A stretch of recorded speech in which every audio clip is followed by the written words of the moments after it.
마태복음 5장 9절 말씀입니다.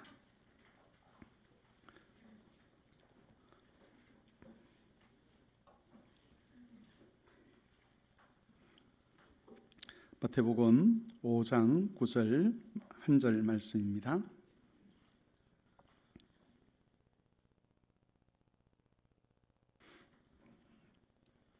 제가 말씀을 봉독하겠습니다. 화평하게 하는 자는 복이 있나니 그들이 하나님의 아들이라 일컬음을 받을 것이며. 아멘. 성경은 하나님을 가리켜 평화를 주시는 분이라고 그렇게 소개를 합니다. 예수님께서 이 세상에 성육신하셨을 때에 천사들이 부른 노래를 보면 그 가사 중에 땅 위에 평화가 있을 것이다 라고 하는 그런 노래가 있습니다. 이것은 예수님이 평화를 가져오시는 분이라는 것을 의미합니다. 그런데 예수님의 가르침이나 삶을 가만히 들여다보면 예수님은 마치 평화와 상관이 없는 분인 것처럼 그렇게 여겨질 때가 많습니다. 마태복음 10장 34절에 보면 예수님은 자신이 평화를 주러 이 땅에 오신 것이 아니라 검을 주러 이 땅에 왔다라고 스스로 말씀을 하셨습니다. 이때 검이라고 하는 것은, 또 칼이라고 하는 것은 분쟁과 다툼을 의미하는 것이죠. 그래서 예수님 스스로 나는 이 세상을 분쟁하도록 하기 위해서 왔다라고 말씀을 하셨다는 겁니다. 실제로 예수님은 가는 곳에서 여러 가지 분쟁을 일으키셨습니다. 예수님 때문에 사람들 사이에 분쟁이 일어나기도 했고, 심지어 예수님 자신도 유대인들과 분쟁을 하셨습니다. 어떤 때는 일부러 분쟁을 일으키기 위해서 의도적으로 분쟁을 일으킬 만한 행동이나 또 말씀을 하기도 하셨습니다. 분명히 성경은 예수님께서 평화를 위해서 이 땅에 오셨다고 했는데 예수님의 삶에는 그런 평화가 잘 보이지 않았습니다. 성경의 내용들이 서로 불일치하는 것이죠. 우리가 이런 불일치를 어떻게 이해해야 할 것인가 하는 것을 오늘 우리가 좀 살펴보고자 합니다. 오늘은 본문의 말씀을 중심으로 예수님이 주시고자 하는 평화라고 하는 것이 무엇인가를 살펴보고자 합니다. 그러면서 하나님께서 우리를 화평한 자로 세우셨다는 본문의 말씀의 의미를 살펴보고자 합니다. 세 가지 주제로 말씀을 전하겠습니다. 첫 번째는 평화를 위해서 오신 예수님, 둘째는 화평하게 하는 사람들, 그리고 세 번째는 화평하게 하는 자들에게 주신 약속에 관한 것입니다. 먼저 평화를 위해 오신 예수님입니다. 전에도 몇 번 말씀을 드렸지만 성경에 어떤 낱말이 나올 때 그 말을 우리가 일상적으로 알고 있는 뜻으로 성경을 보면 하나님의 뜻을 잘 이해하지 못하는 경우들이 많이 생깁니다. 오늘 화평에 대해서 우리가 살펴보고 있는데 성경에서 말하는 화평과 우리가 일반적으로 생각하는 화평은 그 뜻에 있어서 차이가 있습니다. 일반적으로 사람들이 생각하는 화평은 전쟁이 없거나 또는 싸움이 중단된 상태를 가리킵니다. 아무런 갈등 없이 서로가 같은 마음을 가지고 살아가는 것, 그것을 화평이다라고 이야기합니다. 하지만 성경에서는 화평을 그런 뜻으로 사용하지 않습니다. 만일 화평이 그런 뜻이라면 예수님은 절대 평화의 왕, 화평의 왕이 될 수가 없습니다. 예수님은 늘 유대인들과 갈등을 겪었습니다. 특히 예수님의 가르침과 사역들은 서기관들과 바리새인들을 자극했습니다. 그것 때문에 자주 그들과 논쟁하셨습니다. 앞에서 말씀드린 것처럼 어떤 경우에 예수님은 일부러 그런 갈등과 다툼을 유발하기도 하셨습니다. 세상적인 관점에서 볼 때 예수님은 절대 화평케 하는 분이 아니었다는 것이죠. 이 평화라는 말, 화평이라는 말은 히브리어로 우리가 잘 알고 있는 샬롬이라는 말입니다. 이 말은 한글 성경에서 여러 가지 단어로 번역이 되어 있습니다. 어떤 곳에서는 평화, 화평 그렇게 번역을 하기도 하고 또 어떤 곳에서는 평안이나 평강으로 번역을 하기도 합니다. 그리고 또 다른 곳에서는 화목이라는 말로 번역을 한 곳도 있습니다. 성경에서 말하는 이 살롬의 상태가 가장 잘 구현된 곳은 창세기 1장입니다.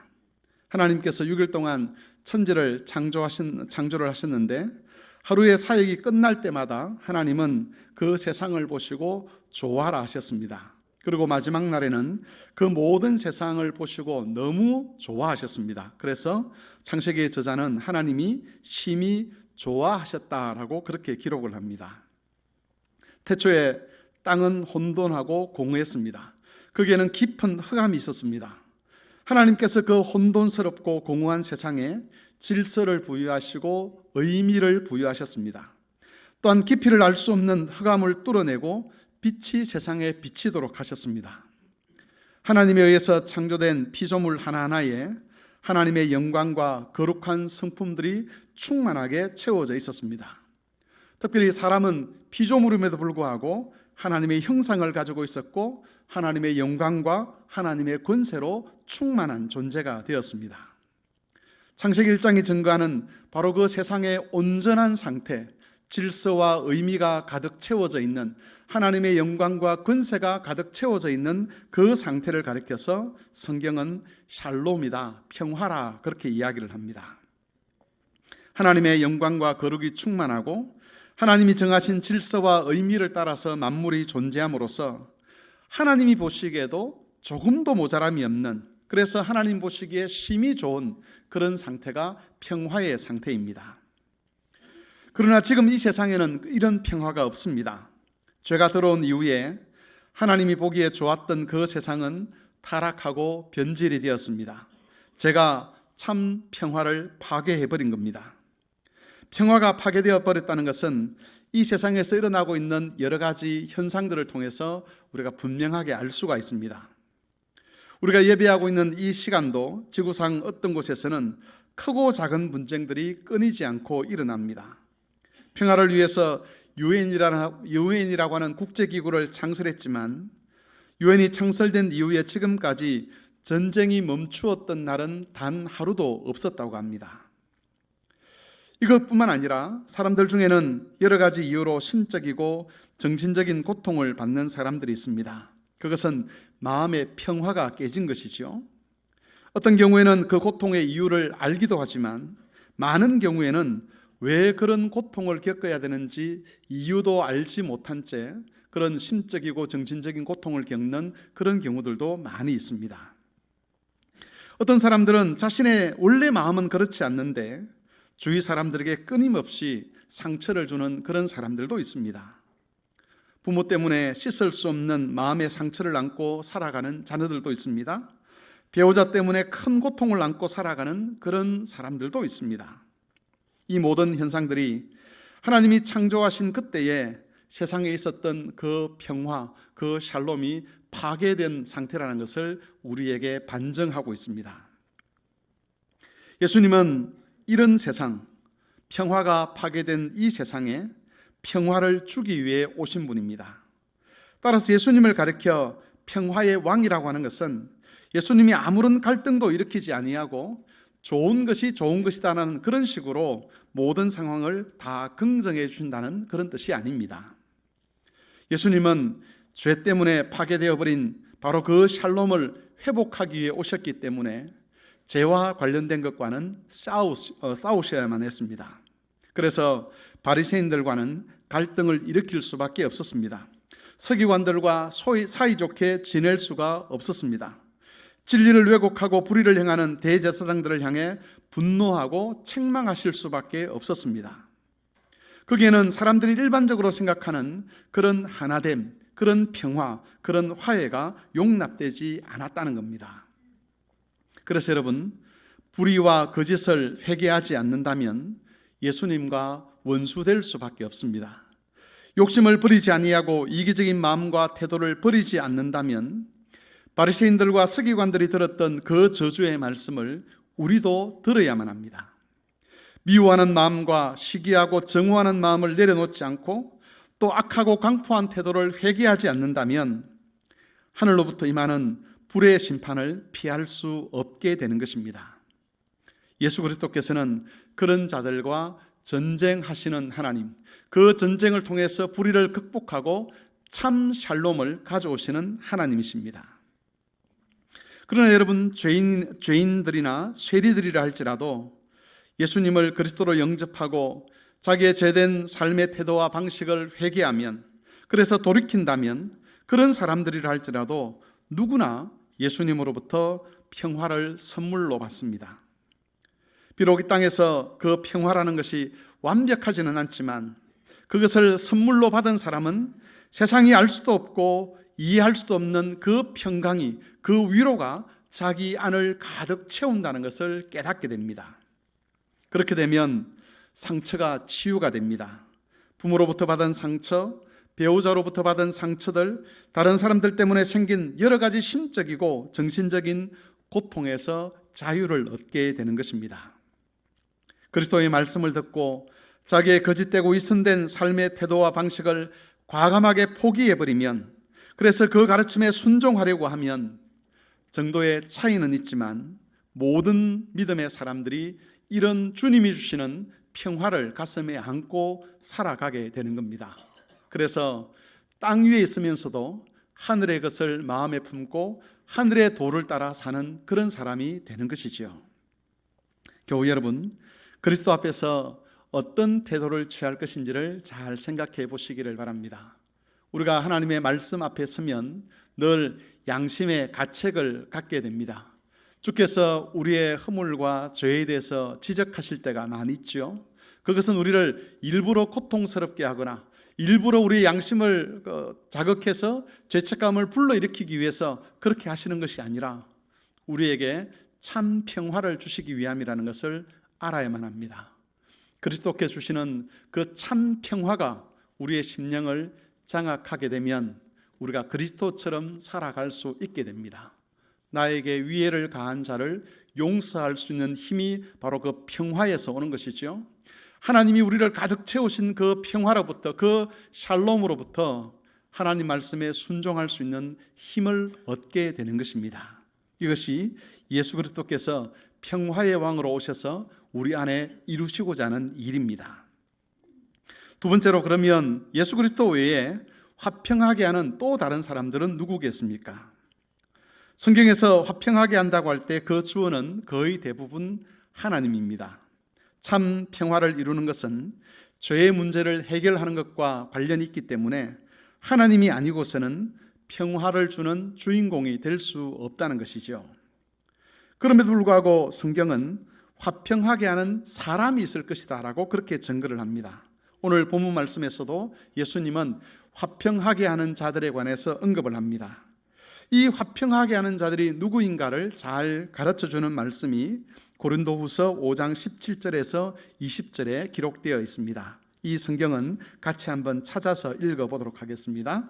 신약성경 고린도후서 5장 17절에서 20절입니다. 291페이지쯤 되겠습니다. 신약성경 291쪽 고린도후서 5장 17절에서 20절까지 말씀을 같이 합독을 하겠습니다.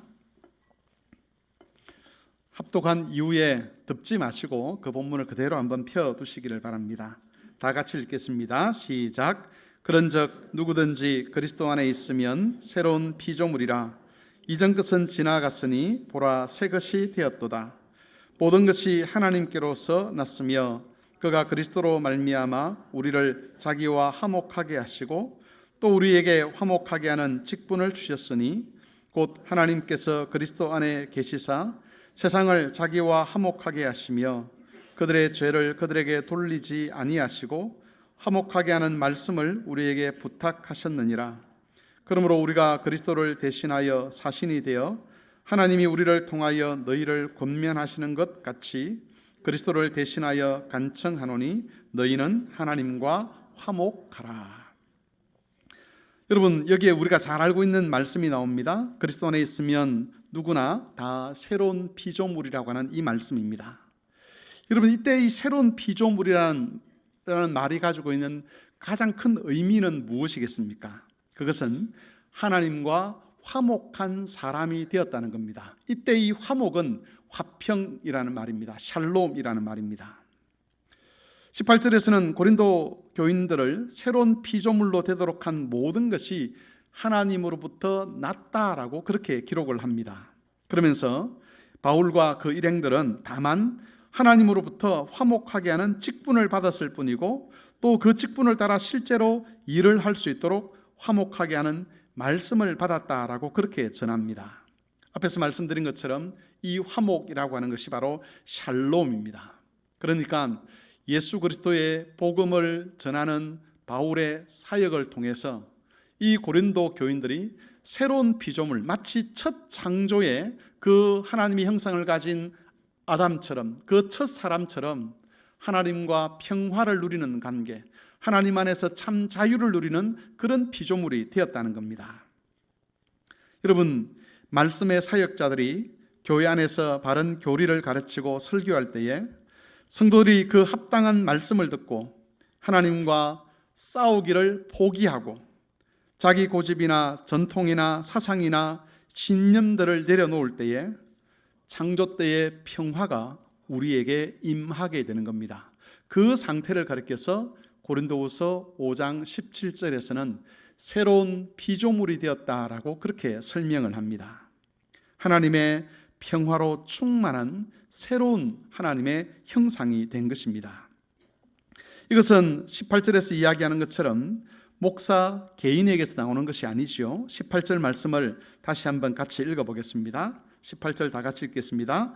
모든 것이 하나님께로서 났으며 그가 그리스도로 말미암아 우리를 자기와 화목하게 하시고 또 우리에게 화목하게 하는 직분을 주셨으니, 바울의 능력이나 바울의 힘에 의해서 이 화목하게 하는 일이 가능한 것이 아니라 하나님께서 말씀 사역자인 바울을 화목하게 하는 직분자로 세우셨습니다.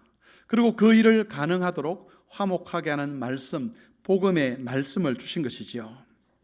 그래서 여러분, 1차적으로 본다면 화평케 하는 자, 화목케 하는 자들은 말씀 사역자들입니다. 그 말씀 사역자들의 활동을 통해서 우리가 성도들이 하나님과 화목하게 되고 창조 때의 샬롬을 하나님으로부터 받기 때문에 이 말씀을 전하는 사역자들, 오늘날 같으면 목사들을 가리켜서 화평케 하는 자다, 그렇게 이야기를 하는 겁니다. 하지만 화평하게 하는 일은 목사들에게만 국한된 것이 아닙니다. 들은 말씀을 잘 순종하도록 치리하고 권면하고 신방하는 장로의 일도 성도를 화평케 하는 일입니다. 아무리 말씀을 잘 들어도 자기 고집이나 이념이나 사상을 버리지 아니하고 회개하지 않는다면 샬롬은 사라져버립니다. 그래서 장로들을 통해서 교인들을 치리하게 하시고 신방하게 하시는 겁니다. 만일 어떤 한 사람이 그리스도의 뜻을 따르기를 거부한다면 장로들은 그들과 싸워야만 합니다. 이때 싸운다는 것은 주먹을 가지고 치고받고 싸운다는 것이 아니라 그를 권징해야 된다는 말입니다. 권징을 통해서 그가 가지고 있는 태도가 악한 것이라는 것을 폭로를 해야만 합니다. 만일 그래도 회개하기를 거부한다면 그를 교회 밖으로 내쫓아야만 합니다. 출교해야 하는 것이죠. 무조건 위로하고 무조건 설득하는 것은 그리스도와 바리새인들을 화평케 하는 일과 화평케 하려는 일과 다름이 없습니다. 여러분, 집사와 권사의 직분도 마찬가지입니다. 이 땅에는 하나님의 말씀을 듣고 순종하는 것을 방해하는 것들이 많습니다. 그런 것들 중에서 어떤 것은 질병일 수도 있고, 어떤 것은 외로움일 수도 있고, 어떤 것은 고독일 수도 있고, 어떤 것은 가난일 수도 있습니다. 우리 성도들 중에서도 연약한 몸 때문에 오랫동안 병원에서 또 요양원에서 침상에서 그렇게 시간을 보내는 분들이 있습니다. 그런 분들은 하나님의 전에 예배하는 자리에 나오고 싶어 하긴 하지만 그 연약한 몸 때문에 나오지 못하는 것이죠. 그럴 때 집사와 권사들의 돌봄과 섬김은 한 성도가 하나님 말씀에 더 잘 귀를 기울이고 하나님 말씀에 더 잘 순종하도록 돕는 열매를 만들어낼 수가 있는 겁니다. 신방을 통해서, 섬김을 통해서, 또 보살핌을 통해서 그런 사람들이 낙심하지 아니하고 하나님 말씀을 듣고 의의 말씀에 순종하도록 인도하는 일을 집사와 권사들을 통해서 하는 겁니다. 여러분, 이처럼 교회의 직분자들은 화평하게 하는 사람으로 세움을 받았습니다. 그러므로 저를 비롯해서 모든 우리 목사님들, 그리고 장로님들과 집사님들과 권사님들은 자신이 성도들이 평화에 이르도록 돕기 위한 일꾼으로 부름받았다는 사실을 늘 기억하며 살아가야 합니다. 각 직분자들이 자신의 직무를 성실하게 이행할 때에 교회는 그리스도의 평강으로 충만해지는 것이고, 성도들이 하나님 주시는 샬롬으로 그 심령이 강건하여져서 세상에서의 외로움과 고독이나 여러 가지 마음의 상처들을 극복하고 하나님 안에서 참 자유를 누리는 그런 삶을 살아갈 수가 있는 겁니다. 직분이라고 하는 것은 단순히 명예가 아니죠. 그 직분은 하나님이 우리에게 주신 것입니다. 그래서 직분자들은 교회 안에서 소극적으로 살 수가 없습니다. 그를 통해서 하나님이 자신의 말씀을 드러내기를 원하고, 자신의 치리를 드러내기를 원하고, 자신의 섬김을 드러내기를 원하기 때문에 직분자들에게는 헌신이 요구되는 것이지요. 그러나 여러분, 화평하게 하는 것은 또한 직분자들에게만 국한된 일도 아닙니다. 팔복의 말씀은 제자들에게 주신 말씀이기도 하지만 동시에 모든 믿는 자에게 주신 말씀이기도 합니다. 교회 안에서는 직분자가 화평하게 하는 자로 세움을 입었지만 가정이나 세상에서 화평하게 하는 일은 모든 그리스도인들에게 위임된 일입니다. 가정에서 자녀들을 샬롬에 이르도록 하는 직분은 부모들에게 위임이 되었습니다. 가정에서 부모는 그리스도의 사자입니다. 따라서 부모들은 교회에서 직분자들이 하는 것처럼 자녀들에게 그리스도의 복음의 말씀을 가르쳐야만 합니다. 또한 그리스도의 복음에 순종하는 본을 보여주어야만 합니다. 때로는 장로의 회의를 통해서 권증하듯이 자녀들을 책망하는 일도 해야만 합니다. 그것은 자녀들에게 그리스도의 평강이 임하도록 하는 부모로서 직분을 감당하는 일이 되는 것입니다. 남편과 아내는 각자 서로에게 화평하게 하는 직분자라고 할 수가 있습니다. 여러분, 어떻게 남편과 아내가 서로에게 직분자 노릇을 할 수가 있겠습니까? 이것은 자녀에게 하는 것과 차이가 있겠죠. 부부가 서로에게 직분자 역할을 하는 방법은 각자가 하나님 말씀을 잘 듣고 각자가 하나님 말씀을 따라 회개하고 잘 순종하는 것입니다. 그런 태도는 반드시 배우자에게 영향을 미칩니다. 억지로 영향을 끼치려고 하지 않아도 마치 물 흐르듯이 자연스럽게 자신의 그 하나님 앞에서의 바른 태도가 배우자에게 흘러가는 겁니다. 물이 흘러가듯이 자연스럽게 배우자도 그 다른 배우자의 모범적인 삶을 본받아서 그리스도를 향해서 나아가게 되고 그리스도의 평강에 참여하게 되는 것입니다. 그리고 또 하나는 모든 성도는 화목하게 하는 직분자로 세상을 향하여 보냄을 받았습니다. 그런 면에서 모든 성도는 직분자라고 할 수가 있습니다. 교회 안에서는 목사들이 하나님 말씀을 설교하고 가르치지만 세상에서 하나님 말씀을 전하고 가르치는 것은 모든 성도들에게 위임된 일입니다. 교회 안에서 치리를 펼치고 신방하는 일은 장로가 합니다. 하지만 세상에서 하나님의 통치를 보여주는 것은 모든 성도가 해야 될 일입니다. 마찬가지로 교회 안에서는 집사와 권사들이 그리스도의 섬김을 보이지만 세상을 섬기고 봉사하는 일은 그리스도인 모두에게 위임된 일입니다. 따라서 목사나 장로나 집사나 권사뿐만 아니라 모든 그리스도인이 평화의 사자들인 것입니다. 모든 성도들이 그리스도께서 가져오실 참 평강을 때로는 교회 안에서, 때로는 가정에서, 그리고 때로는 이 세상에 전하는 그리고 실현하는 일꾼으로 부름을 받은 것입니다. 주 안에서 한 소망을 가진 성도 여러분, 목사도 화평하게 하는 자입니다. 장로와 집사와 권사도 화평하게 하는 자입니다. 그러나 그 직분자들 뿐만 아니라 우리가 이 땅을 사는 동안 우리 모두는 세상에 하나님의 화평을 전하는 자로 부름을 받았습니다.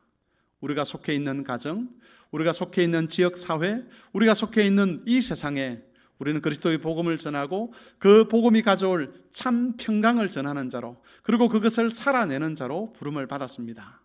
이 사실을 기억하셔서 하나님이 주신 각자의 직분과 위치에서 화평하게 하는 그 영광스러운 삶을 잘 살아내는 그런 교우들이 되실 수 있기를 바랍니다. 마지막으로 화평하게 하는 자들이 얻게 될 복에 관한 말씀입니다. 예수께서는 화평하게 하는 자들은 하나님의 아들이라 일컬음을 받게 될 것이라고 말씀하셨습니다. 존 메가드라고 하는 설교자는 하나님이 성도들에게 주시는 상급 중에서 이것보다 더 나은 것은 없다라고 그렇게 말을 하기도 했습니다. 하나님이 사람에게 줄 수 있는 가장 최고의 선물은 너는 내 아들이라고 하는 이 말씀이라는 것이죠. 여러분, 하나님의 아들이라는 이 말에는 여러 가지 영광스러운 의미들이 포함되어 있습니다. 이 말은 우선 하나님께서 예수 그리스도를 대우하듯 우리를 대우하시겠다는 뜻을 가지고 있습니다. 그리스도께서 하나님으로부터 받게 될 모든 영광은 동시에 하나님의 아들로 일컬음을 받는 우리가 받을 영광입니다. 이것은 죄인들에게는 과분한 일이죠. 단순히 과분한 일이 아니라 사실은 불가능한 일이었습니다. 그런데 하나님께서 그리스도에게 주실 그 모든 영광, 그리스도를 대우하실 그 모든 방식으로 우리를 동일하게 대우하시겠다고 할 때에 우리를 향하여 너는 내 아들이다 라고 말씀하시는 겁니다. 하나님의 아들이라는 이 말에는 하나님의 상속자라는 뜻도 포함되어 있습니다. 하나님 나라에 대한 모든 소유권이 각각의 성도들에게 있습니다. 우리는 하나님 나라에 속한 모든 것을 우리 각자의 것으로, 우리 교회의 것으로 받게 될 것입니다. 그리스도께서 장차 완성하실 그 하나님 나라에서 우리와 상관이 없는 것, 우리가 다가가지 못할 것은 단 하나도 없다는 것입니다. 또 하나님의 아들이 되었다는 것은 하나님께서 우리를 하나님 자신과 하나로 생각하신다는 뜻이기도 합니다. 그렇기 때문에 누군가가 우리에게 해를 가하려고 한다면 그것은 곧 하나님을 공격하는 것과 다름이 없습니다. 그래서 사람들이 눈에 아무리 하찮아 보이는 사람이라 할지라도 그가 성도라면 마치 그를 하나님 대하듯 섬겨야만 한다는 것이지요. 아무리 작은 자라도 성도를 실족하게 하는 사람은 차라리 연자 맷돌을 목에 메고 바다에 빠져 죽는 것이 낫다라고 말씀을 하셨습니다. 그것은 그 작은 자를 공격하는 것이, 그 작은 자의 마음에 상처를 내는 것이 곧 하나님을 공격하는 것과 같은 것이 되기 때문에 그렇습니다. 여러분, 하나님은 화평케 하는 자들을 하나님의 아들이라 불러주실 것이라고, 그런 자격과 영광과 권세를 주실 것이라고 약속하셨습니다. 교회에서, 가정에서, 이 세상에서 화평하게 하는 자로 사는 것은 환난과 고난을 감수해야 되는 일입니다. 기분 좋게 또 명예와 체면을 지키면서 또 자기 권리를 챙겨가면서 화평하게 하는 자로 살아가는 것은 불가능합니다. 그리스도께서 샬롬을 위해서 감수한 일이 무엇인가를 잘 생각해 보시면 우리에게 어떤 일이 일어날지를 알 수가 있는 것이지요. 때로는 원하지 않는 갈등 관계 속에 일부러 들어가야 할 때도 있습니다. 때로는 명예가 손상되는 일을 겪어야 할 때도 있습니다. 때로는 육체적인 고통이나 정신적인 피해를 입어야 될 때도 있고, 때로는 마음에 상처를 받는 일이 일어날 수도 있습니다. 모든 사람들에게 칭찬받고, 모든 사람들에게 존경받고, 모든 사람들로부터 인정받으면서 화평한 자로 사는 것은 불가능합니다. 왜냐하면 이 세상에는 그리스도의 복음을 받아들이지 아니하려고 하고, 그리스도의 말씀 앞에서 회개하지 않으려 하고, 자신의 뜻을 굽히지 아니하고, 자신의 신념과 자신의 관습과 자신의 전통을 끝까지 지켜가려고 하는 그런 사람들이 늘 있기 때문입니다. 혹 세상에서는 사람들로부터 칭찬받고 존경받고 인정받으면서 화평케 하는 일을 할 수 있는 그런 사람이 있을 수 있지만, 그러나 여러분, 옳지 않는 사람을 인정해주고 잘못된 것에 대해서 침묵하고 그 사람이 좋아하는 대로만 해준다면 내가 사람들로부터 존경받는 그것은 가능하지만, 그러나 참 평강을 이루는 일은 할 수가 없는 겁니다. 그리스도를 따라 샬롬을 이루고자 한다면 교회 안에서조차도 갈등에 직면해야 되고 고통스러운 단절을 해야 되는 그런 경우도 생기는 겁니다. 그래서 그리스도를 따라 화평하게 하려는 시도들은 늘 중단하고 싶은 유혹 앞에 직면합니다. 그럴 때마다 여러분, 우리가 기억해야 될 것은 그리스도의 평화가 아닌 모든 평화는 거짓이라는 것과, 그리고 화평하게 하는 자들에게는 하나님의 아들이라 일컬음을 받는 복을 주신다는 약속을 우리가 기억해야 되는 것이지요. 사람들로부터는 오해를 받을 수 있지만 하나님께서 그에게 영광으로 갚아 주실 것입니다. 이것을 기억하셔서 주님 오시는 그날까지 직분자로 계신다면 교회 안에서 바로 이 화평을 위하여 직분자의 그 직무를 잘 감당하시기를 바랍니다.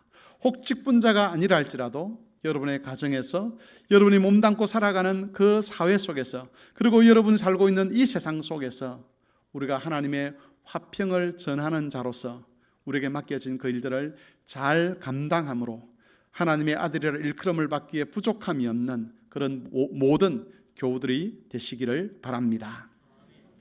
주의 말씀을 생각하며 기도하겠습니다. 예수님은 이 세상에 화평을 주기 위해서 오신 분입니다. 또한 이 세상에 화평을 주기 위하여 우리를 화평케 하는 자로 불러주셨습니다. 어떤 분은 직분자로 부름을 받아서 교회 안에서 이 일을 감당해야 합니다. 또 우리 모든 교우들은 이 세상에서 화평케 하는 자로 부름을 받은 사람들이기 때문에 세상 속에서 이 일을 감당해야만 합니다. 그리스도로부터 화평을 누리고 이 세상에 화평을 전하는 자로 살아가기에 부족함이 없는 우리가 되게 해주시기를 한 목소리로 기도하겠습니다.